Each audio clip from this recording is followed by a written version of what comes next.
single second, so you see that indeed we'll be leaving you behind. Far across that line. Turn it up so you can hear the bells crashing through the clouds as it rained down the drain. We know all too well it's a living hell. Careful what you say and who you say it, who you say it to. Careful what you say and who you say it to.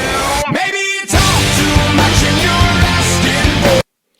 Thank you for taking the time to listen to the Brandon Travis podcast. And on this podcast, we are going to talk strictly sports. That's all we're going to talk about is the sports. And since the NFL season is right around the corner, with the Hall of Fame game being played this weekend, we're going to dive right in here in 15 minutes, and I'm going to tell you about all the divisions as long as we can make it in the 15-minute time limit. And I'm going to tell you all the records projected for the teams and a little insight on why I say it that way. But thank you once again for listening to this podcast, because this is the very first one that I'm doing.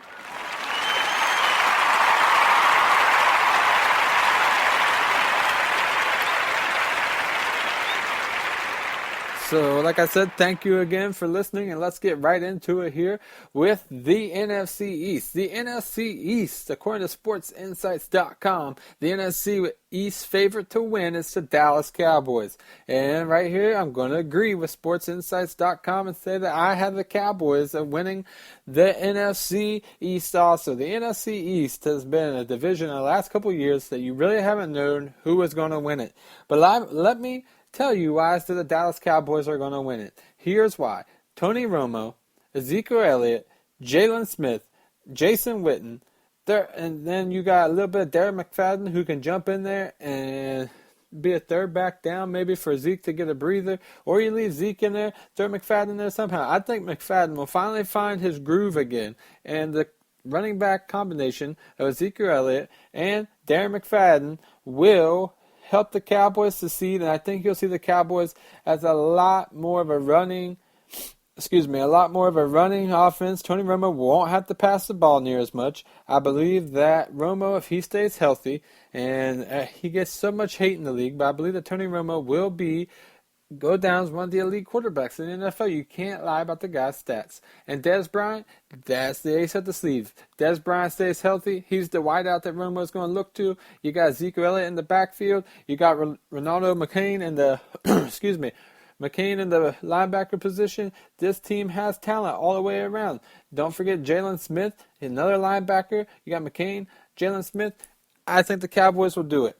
So, let me go through here with the NFC East, and I have the Cowboys at 10-6, and I have the Giants at 9-7, and I have the Redskins also at 9-7, and I have the Eagles at the bottom of the division at 6-10. So, mark my words, Cowboys, NFC East, they will win if Romo is healthy, if Zeke Elliott is healthy. Dez Bryant has to stay healthy. The Cowboys had trouble with injury, so they have to stay healthy. Okay, so let's move on now to the NFC South. In the NFC South, I have the Panthers 11-5, the Falcons at 8-8, the Buccaneers at 8-8, and the Saints at 8-8. Let me tell you why I got the Bucs only at 8-8. A lot of people think that the Buccaneers are going to jump up and be in that playoff contention. I did not see enough from Jameis Winston last year. At the end of the season, he turned it up a little bit, but I still have not seen enough from Jameis Winston to make me realize that he's going to come out here this year, carry this team on his shoulders, and get them into the playoffs. So sorry, Bucs fans. I believe that you're going to have to wait probably one more year before you'll make it to the playoffs. Now let's go to the NFC North. The NFC North, I have the Packers at 8-8. Everybody, the Packers, according to SportsInsight.com, is the favorite to win the division. But why did I got the Packers 8-8? The Packers have some trouble. The Packers, the thing with Aaron Rodgers going on, the distractions. Aaron Rodgers, is he really as good as a quarterback as what they think that he is? Aaron Rodgers' stats really don't lie, but it seems like Aaron Rodgers has some back at the family trouble going on. So, and also, they don't know what they got with Eddie Lacy anymore. Eddie Lacy's up and down. You never know what you're going to get with him. Clay Matthews, trying not to jinx him, but Clay Matthews getting some age on him, really has avoided the injury bug too much to plague him throughout the season. Also, people like Randall Cobb and Jordy Nelson, they might get the injury bug this year. For some reason, something's telling me to stay away from the Cowboys. I don't think they're going to do much this year. That's about the only explanation I had to stay away from them. But I had the Vikings at 9-7 because you want to know why? Teddy Bridgewater. Teddy Bridgewater is an underestimated quarterback. He's going into his 4th season as the Vikings quarterback. And I believe that Teddy Bridgewater is going to show a lot of people his actual real skill and talent, and that the Vikings will win the division. I also have the Bears at 3-14 because, come on, what do the Bears have? The Bears have nobody. Jay Cutler probably going to throw a lot of interceptions again this year. And let me see, we have seen the Bennett brothers. We're talking about him. And we'll just leave that there. The Bears, 3-14. But it's not the worst record I have in the league that year. So, let's go with the Lions. Lions, I think they're getting to the cusp of something great, but they just don't have enough there. The NFC North is kind of tough, and I got them at 6-10. So now we're going to make a move to the NFC West. The NFC West, the Seahawks, the Cardinals, the Rams, the 49ers. I got the Seahawks at 10-6. Why?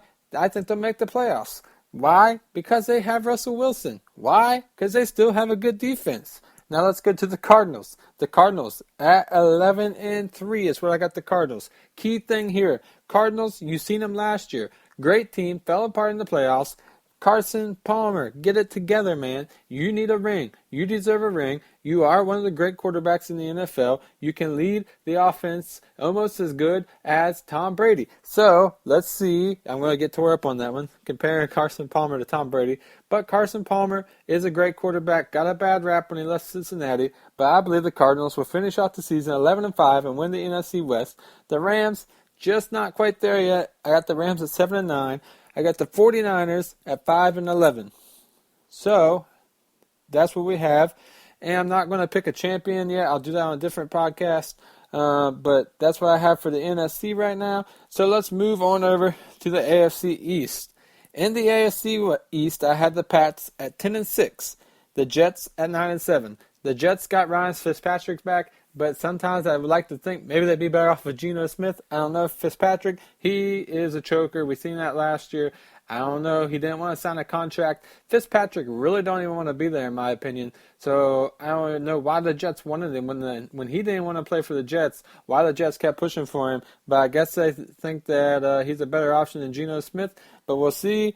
But the Jets still have enough talent, I believe, to be 9-7 this year. I got the Bills at 8-8. Why? Because the Bills, Rex Ryan, that's why. The Ryan brothers, no. The Bills will stay at 8-8. The Dolphins is the team that I got to win the division. The Dolphins at 11-5, finally, I think, bust through that glass ceiling, and they do something, and they win the division, and everybody is so shocked because they knocked down the Patriots. But I have them winning the division, and I think it's Ryan Tannehill's time to shine. I think Arian Foster gets back into it. I see him having a 1,000-yard rushing season. I see Ndamukong Suh behaving himself and not getting in trouble. I see him with age that he gets better. We'll see what Lamar Tunsil can do at tackle. Maybe he can come in there and make an impact. Jarvis Landry, you got him at wide receiver, and you got Devontae Parker at wide receiver. We'll see. Cameron Wake, great defense end. I think the Dolphins going to win the AFC East. I think they got all the talent that they need. We've seen it on the cusp for the last 2 years. We've seen the Dolphins almost be there. But I think 2016 will be the year that they drop through and break that glass ceiling. So let's move on down to the AFC North. AFC North, I have Pittsburgh at 9-7, Cincy at 8-8, Ravens at 6-10. And guess what, Browns fans? I got you at 8-8. Still no playoffs yet. But we're going to see. The Browns seem to be getting a bad rap. But just for the sake of everything going on in Cleveland, with the Cavs winning the championship, the Cleveland Indians tearing it up in the MLB right now, let's just say for the sake for Browns fans everywhere and for the dog pound, that the Browns can go 8-8. Let's see if I'm right. All right, and then back to Cincy. Cincy, you just have too many troublemakers on your team. I just don't think that after last year and the game against the Steelers in the playoffs, I just don't think that you guys will make it back. I think it'll be 8-8. You might surprise me, but we'll see. All right, now let's move on to the AFC South. The AFC South, I feel like there's a little bit of surprises here. So get ready, because I think You're going to get some laughs from this because here's what I got from the AFC South. I got the Colts winning the division at 11-5. I think Andrew Luck comes back. Andrew Luck's one of the best quarterbacks in the league. I think Andrew Luck comes back. Whatever happened with the injury or whatever he had going on last year, I believe that's all cleared up now. I believe the Colts will win the AFC South at 11-5. I believe the Texans, they got Brock, but we'll see. I don't think that's enough for them. Yes, they have J.J. Watt, but J.J. Watt can't play every position on the team. Maybe if J.J. Watt had a couple brothers, maybe the Texans could make it to the playoffs, but I got the Texans at 7-9. I got the Jags at 8-8. We'll see about Blake Bortles. Blake Bortles, if he's going to be an NFL quarterback or if he's just a flash in the pan, we'll see. I got Blake Bortles and the Jags going 8-8. Here's my surprise. I got the Tennessee Titans going 9-7. Why do I got the Tennessee Titans going 9-7? Marcus Mariota has showed us over and over again in college football, this kid can play football. And you also now adding over there, you got Derrick Henry and DeMarco Murray. Could you imagine that Derrick Henry and DeMarco Murray could both go off? I could see them both rushing for 800 to 1,000 yards. I know it sounds crazy, but Tennessee really has not too many people to throw to. They got Doral Green Beckham and Delaney Walker, which Delaney Walker is a great tight end in the NFL. But just imagine that the tandem of Derrick Henry and DeMarco Murray and Marcus Mariota's legs, that's a lot of speed. That's a lot of speed running downhill at teams. And I think maybe this year we'll see the NFL getting back to more running football and seeing the running backs be more involved. There won't be so much more passing anymore. So I say the Titans, they have the talent. I think they can do it. Mike Mularkey's staying on as coach. We'll see. I got the Titans going 9-7.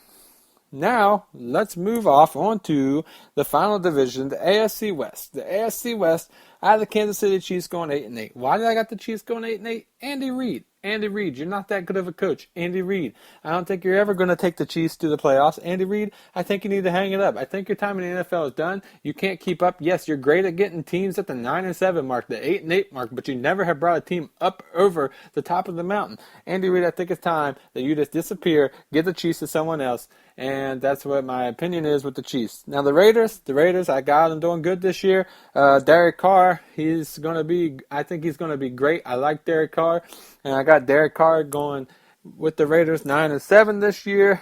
And then I got the Denver Broncos, who a lot of people say will not be the same Denver Broncos that they were last year. We lost too many players. The Denver Broncos are my favorite team. They have always been my favorite team, so I might be a little biased, but I got the Denver Broncos going 10-6 this year. The quarterback controversy, I think from what I've been seeing, that Mark Sanchez will have the starting job at the beginning of the season, and I think he'll hold on to it. And I think with people like Emmanuel Sanders to throw to and Demaryius Thomas, I think that he'll be all right. We also have, don't forget about the defense. Everybody thinks the defense is gone. There's no more Broncos defense because we lost too many people.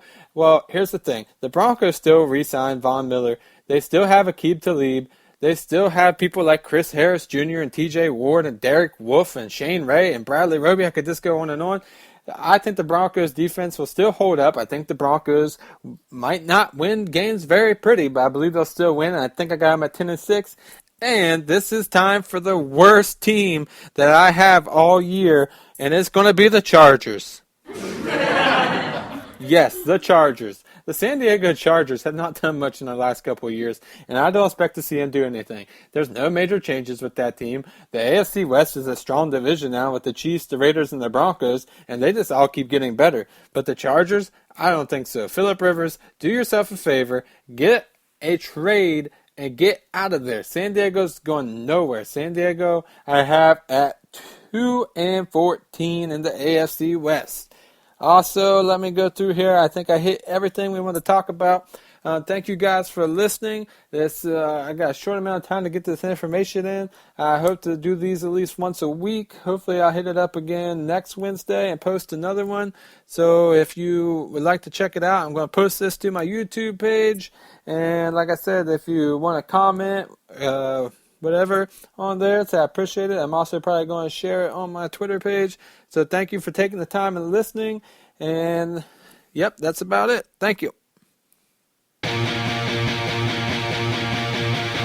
I have a moment of your time? Just a single second so you see